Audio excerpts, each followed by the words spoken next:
সকলোলৈ নমস্কাৰ জনাইছোঁ মোৰ অন্যটি ভিডিঅ'লৈ। ভাবকচোন আমাৰ মানুহৰ জীৱনটোনো কি? মানুহৰ জীৱনটোতো হ'ল যে ভগৱানৰ পৰা ধাৰত লোৱা কিছু সময়। এই সময়খিনিক আমি কেনেদৰে ব্যৱহাৰ কৰিব লাগে আৰু এই সময়খিনিক আমি কেনেদৰে জীয়াই থাকিব লাগে সেই কথাটো আমি নাজানি আমি অবাবত সময়বোৰ নষ্ট কৰি আছোঁ। আমাৰ জীৱনটো কিছু সময় মাত্ৰ ভগৱানৰ পৰা ধাৰত লোৱা কিছু সময়। এই সময়খিনি আমি প্ৰতি ছেকেণ্ডত পাৰ কৰাই আছোঁ, প্ৰতি ঘণ্টাত পাৰ হৈ আছে, প্ৰতি দিনে পাৰ হৈছে, প্ৰতি বছৰে পাৰ হৈ গৈ আছে আমাৰ সময়। আমি আৰু ভাবি আছোঁ যে ইয়াতকৈ ভাল দিন এটা আহিব, আমাৰ ভাল সময় আহিব আৰু আমি ইয়াতকৈ ভালকৈ জীয়াই থাকিম। এইটো কিন্তু মিছা কথা। আৰু আমি প্ৰত্যেক দিনে ভাল সময় বুলি ভাবি জীয়াই থাকিবলৈ চেষ্টা কৰিব লাগে আৰু প্ৰত্যেকটো ছেকেণ্ডে আমাৰ ভাল সময় বুলি জীয়াই থাকিব লাগে। কাৰণ সময়ে আমাৰ বাবে ৰৈ থকা নাই, আমিহে সময়ৰ বাবে ৰৈ আমাৰ সময়বোৰ অবাবত নষ্ট কৰি আছোঁ।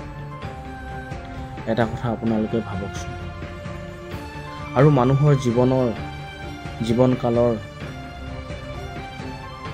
শৈশৱকাল, কৈশোৰকাল, যৌৱনকাল, বৃদ্ধকাল, আৰু এই কালকেইটাৰ ভিতৰত জীৱনৰ আটাইতকৈ শ্ৰেষ্ঠ জীৱনকাল হ'ল শৈশৱকাল।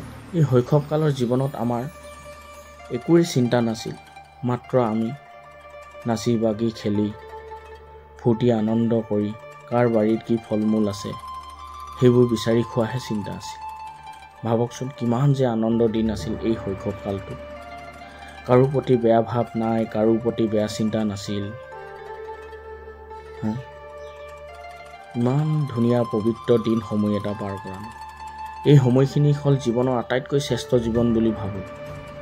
কাৰণ এই কৈশোৰ জীৱন পাৰ হোৱাৰ পিছত যেতিয়া আমাৰ যৌৱনকাল জীৱন আহে, যৌৱনকালৰ পৰা আমাৰ বৈবাহিক জীৱনৰ কালৰ সপোন দেখুৱাই আমাৰ যৌৱনকালটো কাঢ়ি লৈ যায়। এনেদৰে আমাৰ সময়বোৰ পাৰ হৈ যায়।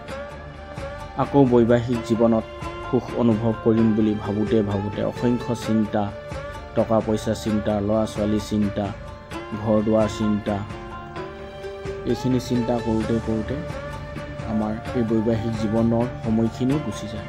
এনেদৰে সময় নষ্ট হৈ যায়। আৰু এই বৈবাহিক জীৱন শেষ হোৱাৰ পিছত লাহেকৈ আমাৰ বৃদ্ধকালৰ জীৱন আৰম্ভ হয়। আৰু বৃদ্ধকালৰ জীৱন আৰম্ভ হোৱাৰ লগে লগে আমাৰ অসংখ্য বেমাৰে আমাৰ শৰীৰত আৱৰি ধৰে। আৰু এই বেমাৰত ভুগি এদিন আমি মৃত্যু সাৱটি ল'বলগীয়া হয়। আৰু মৃত্যু সাৱটি লৈ আমি এই চিতা জুইকুৰাতে আমাৰ শৰীৰ শেষ ত্যাগ দিবলগীয়া হয়। এনেদৰে আমাৰ সময়বোৰ পাৰ হয় আৰু আমি আশা কৰি থাকোঁ কি সময় আমাৰ ভাল দিন আহিব, ভাল সময় আহিব, আমি ভালদৰে জীয়াই থাকিম, ইয়াতকৈ ভালদৰে খাম, ইয়াতকৈ ভালদৰে পিন্ধিম। এনেদৰে আশা কৰি আমি সময়বোৰ নষ্ট কৰি থাকোঁ আৰু আমাৰ সময়বোৰ শেষ হৈ যায়। সময়নো কি? ভগৱানৰ পৰা ধাৰত লোৱা কিছু সময়হে। এই সময়খিনি কেতিয়া শেষ হ'ল আমি কমকে নাপাওঁ। সময়ে আমাৰ বাবে ৰৈ নাথাকে, সেইবাবে সময়ৰ বাবে আমিও ৰৈ থাকিব নোৱাৰোঁ। কাৰণ আমি যি সময়খিনি পাইছোঁ সেই সময়খিনিতে আমি ভালদৰে জীয়াই থাকিবলৈ চেষ্টা কৰিব লাগে আৰু এই থকা সময়খিনিকে ভালদৰে উপভোগ কৰিবলৈ চেষ্টা কৰিব লাগে। মানুহৰ জীৱন মাত্ৰ কিছু সময়। আপুনি জীয়াই থাকিব জানিলে আপুনি সুখবোৰ অনুভৱ কৰিব পাৰিব। যদিহে আপুনি জীয়াই থাকিবলৈ নাজানে, এই ভগৱানৰ পৰা লোৱা কিছু সময়খিনি আপোনাৰ অবাবত নষ্ট হৈ আপোনাৰ জীৱনটো একো অৰ্থহীন নাইকিয়া জীৱন হৈ পৰিব। সেয়েহে আমি যি সময় পাইছোঁ সেই সময়খিনিয়ে ভাল ব্যৱহাৰ কৰা উচিত। এয়াই হ'ল মানুহৰ জীৱনৰ কাহিনী।